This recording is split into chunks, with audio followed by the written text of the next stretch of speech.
কি খুব বেশি ডিপ্রেশনে ভুগছো? দুঃখ, দুর্দশা, হতাশায় তোমার দিনগুলো কেটে যাচ্ছে?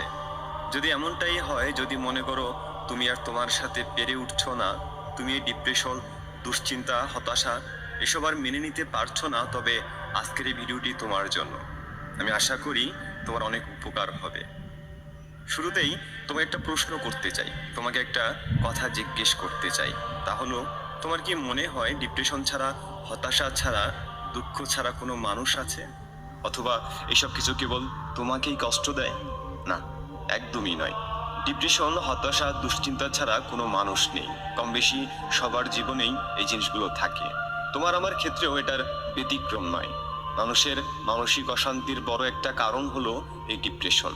আর এই অশান্তিটা যে কোনো কারণেই হতে পারে সেটা নিজেকে নিয়ে, না হয় পরিবার, বন্ধু বান্ধব, অথবা বিশেষ কোনো সম্পর্ককে ঘিরে এই মানসিক অশান্তিটা তৈরি হয়। আর আমাদের জীবনটা এভাবেই পরিচালিত হয়। আসলে আমরা বাস্তবতার চেয়ে কল্পনায় বেশি কষ্ট পাই। হ্যাঁ, আমরা বাস্তবতার চেয়ে কল্পনাতেই বেশি পড়ে থাকি। আর এই বাস্তব কল্পনার রাজ্যে ঘুরতে ঘুরতে আমরা ডিপ্রেশনে চলে যাই, আমরা হতাশ হয়ে যাই। মনে রাখবে, হতাশা ক্ষণস্থায়ী আর আশা হলো চিরস্থায়ী। এই দুটোই আমাদের জীবনে চলার পথে অমর সঙ্গী। তুমি চাইলেই এই দুটোকে এড়িয়ে চলতে পারবে না। সত্যিকারের আশা হলো হতাশার মাঝে তোমার আশা করতে পারার ক্ষমতা। যখন সবকিছু ভালো চলছে তখন আশা আমাদের মনে এমনিতেই আসে, কিন্তু তোমার খারাপ অবস্থায় আশা করতে পারলেই আশার আসল ক্ষমতাটা টের পাওয়া যায়। তুমি হয়তো এটা জানো না যে হতাশাই হলো জীবনের সেই সিঁড়ি যেটাতে পা না রাখলে কেউ সফলতার মন্দিরে পৌঁছাতে পারে না। তুমিও পারবে না, আমিও পারবো না। এই হতাশা, এই ডিপ্রেশনই হতে পারে তোমার আমার সফলতার সিঁড়ি, যদি তুমি এটাকে কাটিয়ে উঠতে পারো, এটা থেকে শিক্ষা নিতে পারো। মনে রেখো, যে হতাশাকে হার মানাতে পারে সে নিঃসন্দেহে একজন আত্মবিশ্বাসী মানুষ। আর ব্যর্থতার কারণে যে নিজের মধ্যে হতাশাকে আশ্রয় দেয়, সেই হলো সবচেয়ে বেশি ক্ষতিগ্রস্ত মানুষ। তাই তোমার বিশ্বাসটা নিজের উপরে রাখার চেষ্টা করো। ভরসাটা এই পৃথিবীর পরিচালকের উপর রাখার চেষ্টা করো। তোমার অতীতের ভুল এবং ব্যর্থতা নিয়ে চিন্তা করো না, কারণ এটি কেবল তোমার মনকে দুঃখ, অনুশোচনা আর বিষণ্ণতায় পূর্ণ করবে। তোমাকে বারবার সেই ডিপ্রেশনের দিকেই নিয়ে যাবে। আসলে জীবনের সব আশাকে মুছে ফেলার জন্য এই হতাশার শতভাগ সক্রিয় অবদান আছে। এই ব্যাধি এমনই এক ব্যাধি যেটা কাউকে ধ্বংস করার জন্য একাই যথেষ্ট। কেউ যখন ডিপ্রেশনে থাকে তখন সময়টা তার জন্য সংকীর্ণ হয়ে আসে। হ্যাঁ, সময়টা তার শেষ হয়ে আসে, সে তার লক্ষ্য ভুলে যায়, সে তার সফলতার কথা ভুলে যায়। আসলে ডিপ্রেশনে ডুবে থাকার অর্থ হলো কোনো মায়ায় ডুবে থাকা, যেই মায়া থেকে বের হওয়াটা বড় মুশকিল। তাই তোমাকে বলবো, কখনো নিরাশ হবে না। এমনকি তখনও না যখন তোমার বিবেক তোমাকে বলছে তোমার দ্বারা হবে না, কোনো আশা নেই, তোমার কোনো ভরসা নেই।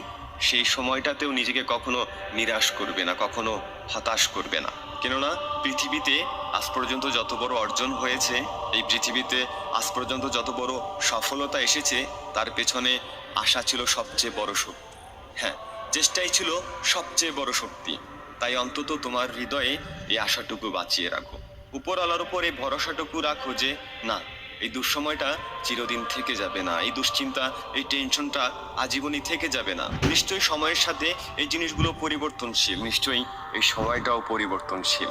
তাই তুমি তোমার হতাশা, দুশ্চিন্তা, ডিপ্রেশন এসবের দিকে ফোকাস না করে বরং তোমার ফোকাসটা তোমার লক্ষ্যের দিকে রাখো। হ্যাঁ, তোমার ফোকাসটা সেই দিকে রাখো যা তোমাকে অর্জন করতে হবে। আসলে অলসদের একটি বিশেষ গুণ হলো এই হতাশা আর এই ডিপ্রেশন। এই বিশেষ গুণটি তারা কেবল অজুহাত দেওয়ার জন্যই ব্যবহার করে। মনে রাখবে, হতাশা কখনোই কাউকে সফলতা এনে দিতে পারে না, বরং তার ভিতরে যে সফলতার বীজ থাকে তা নষ্ট করে দেয়।